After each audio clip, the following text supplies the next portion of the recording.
అప్పుడు ఇండస్ట్రీలో మొత్తం అందరూ కూడా చిరంజీవి గారితో పాటుగా రామ్ చరణ్ గారు, వాళ్ళ మదర్ గారు, అదేవిధంగా సాయిధరం తేజ్ గారు, వైష్ణవ్ తేజ్ గారు అందరూ కూడా పవన్ కళ్యాణ్కి సపోర్ట్గా వచ్చి బాగా చేశారు.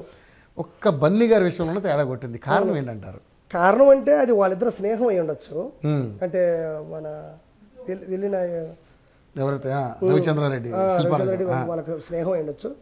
కాకపోతే వాళ్ళు మాట్లాడుకొని వెళ్ళారా, లేకపోతే ముందుగా వెళ్ళారా, లేకపోతే ఇంకోటి వెళ్ళారంటే నాకు లోపల విధంగా తెలియదు.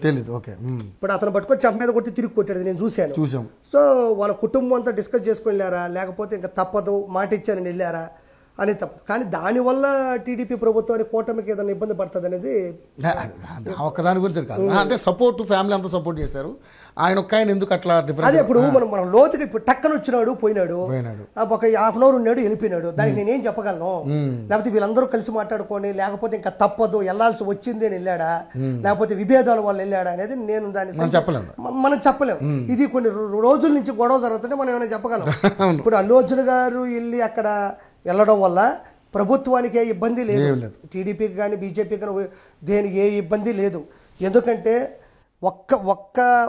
అంటే ఒక మనిషిని గొడ్డలతో నరకడం వల్ల సమస్య వస్తుంది, కానీ ఒక పార్టీకి ఒక కుటుంబంలో ఉండే వ్యక్తులు ఇంకొకరితో మాట్లాడినంత మాత్రాన పడిపోయే పని ఈ ప్రపంచంలో ఎవరు ఇంకొకరికి వెళ్ళి భయపడిపోతారు.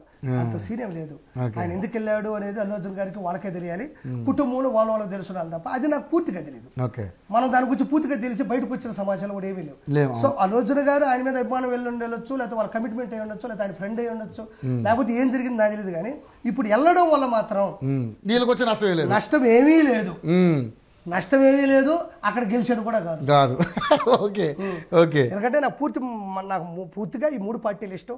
ఈ రావణ కాష్టం తెలుసు కాబట్టి, ఈ ధృతరాష్ట్ర పరిపాలన తెలుసు కాబట్టి, వెళ్ళినంత మాత్రాన ఆయన గెలిచేది లేదు, అంత మాత్రం వెళ్ళినంత మాత్రాన వీళ్ళ ముగ్గురు పోయేది లేదు. No doubt. అది రావణ కాష్టం పోయి రామరాజ్యం అవుతుంది అంటారా? ఖచ్చితంగా రామరాజ్యం అవుతుంది. జై శ్రీరామ్ ఖచ్చితంగా అవుతుంది. ఏడుకొండల వెంకన్న స్వామితో పెట్టుకున్నాడు ఎవడో కూడా కలియుగ దైవం. పెట్టుకున్నారు, తెలుసో తెలియకో చేస్తుండొచ్చు, చిన్న చిన్న బొట్లు వేస్తేనే భయపడతారు, అలాంటి కొండలే లేపేస్తే ఎట్టుంటది. కాబట్టి జూన్ 4వ తర్వాత జరిగే పరిస్థితులు చాలా విభిన్నంగా ఉంటాయి. ఖచ్చితంగా గెలిచేది కూటమి, జగన్మోహన్ రెడ్డికి ఓటమి.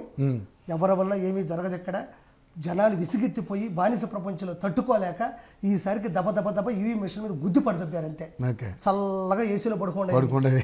జూన్ 4వ తారీఖు బయటకు వస్తాయి. ఆ జ్వాలలు తట్టుకోలేము మనం. థ్యాంక్ యూ ఆర్పి గారు. నిజంగా చక్కగా అంటే మీ అభిప్రాయం చెప్పారు. మనం ఎవరిని కూడా మనం ఇదిగా లేదు, ఉన్నాయి మాట్లాడుకో. ఏమంటే ఒకటి చెప్తాను, ఇప్పుడు నేను 2-3 సార్లు లేదని అన్నానే అనుకోండి, మరి అదే శ్రీరెడ్డి చిరంజీవి గారు తిట్టిందనకన్నా ఎక్కువ తిట్లా, పోసాని కృష్ణమురళి అనేవాడు చిరంజీవి గారు తిట్టిందనక నేనేమి ఎక్కువ తిట్లా, గుట్కా కొడాలి నాని అనేవాడు చంద్రబాబు నాయుడు గారిని తిట్టిందనక నేనేమి ఎక్కువ తిట్లా. అంటే మీరు నేర్పించిన విద్యే. మీరు మాట్లాడిన అంటే నేను 2% కూడా మాట్లాడాలా. ఆర్పి ఇలా అన్నాడు అలా అన్నాడు దానికన్నా, మీరు చేసిన దానికన్నా, మీరు మాట్లాడిన బూతులు పురాణం కన్నా నేను మాట్లాడినది అంత కాదు. మీరు ప్రవేశపెట్టారు, నాకు కోపంతో వచ్చిన మాటలు కానీ మీరైతే అది కంటిన్యూ చేసుకుంటూ వచ్చారు. ఇది పద్ధతి. వైఎస్ఆర్సీపీ గవర్నమెంట్లో వాడేటువంటి పదాలు, పదజాలాలు, భూత పురాణాలని ఒక పుస్తకం పెట్టుకున్నాను. ఈ రోజు నేను మాట్లాడితే ఉలిక్కి పడక్కర్లేదు, నేను మాట్లాడితే భయపడక్కర్లేదు. రీజన్ ఒకటే చెప్తున్నాను, మీరు చంద్రబాబు నాయుడు గారిని తిట్టిన దానికన్నా, శ్రీరెడ్డి చిరంజీవి గారిని తిట్టిన దానికన్నా, పోసాన కృష్ణమురళి ఇండస్ట్రీ వాళ్ళు తిట్టిన దానికన్నా నేనేమి ఎక్కువ తిట్లా.